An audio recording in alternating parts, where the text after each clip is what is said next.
Welcome back to Kent Tonight, live on KMTV.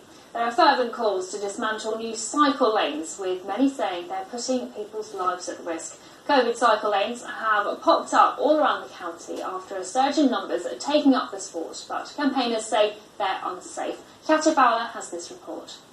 Less than a week after new cycle lanes started popping up all across the county, it appears that KCC are in the process of a U-turn, following traffic chaos and complaints from businesses and residents. There were traffic jams at between 2 and 3 o'clock in the afternoon when the roads are normally clear. You know, it's carnage come 5, 6 o'clock. So the tailbacks have been extraordinary.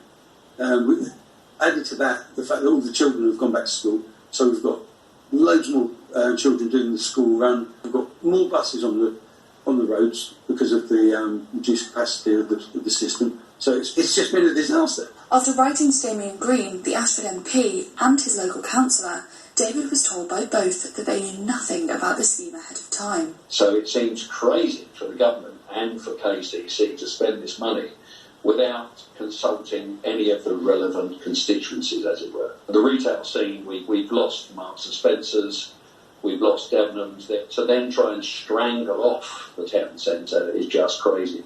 Mark is shocked at the casual way this money was spent without consultation, but more worrying believes that the failure of this project means that Kent will now miss out on any future funding related to this programme. There was £1.6 million to be spent across the whole of Kent in tranche, £6.4 million, which is dependent on the success now, because KCC have made an almighty mess of installing the scheme so far. We now think that they've jeopardised the likelihood of us getting meaningful schemes installed in the next tranche.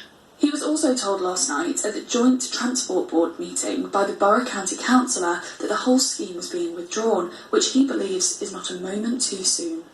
We had an incident on Friday where a cyclist actually hit the unfinished roadworks and was thrown into the road. He's now in King's Hospital with serious injuries because of the complete haphazard manner in which this infrastructure has been introduced. It's been shocking. The council, meanwhile, said these trials announced in early August form a part of the government's push for active travel. We appreciate that some schemes being put in across the county will not satisfy everyone, but the government has asked all local authorities to inspire more cycling and walking. Local councillors believe that although we are all looking for a greener future, KCC might need to go back to the drawing board on this one. Councillor Fowler for KMTV.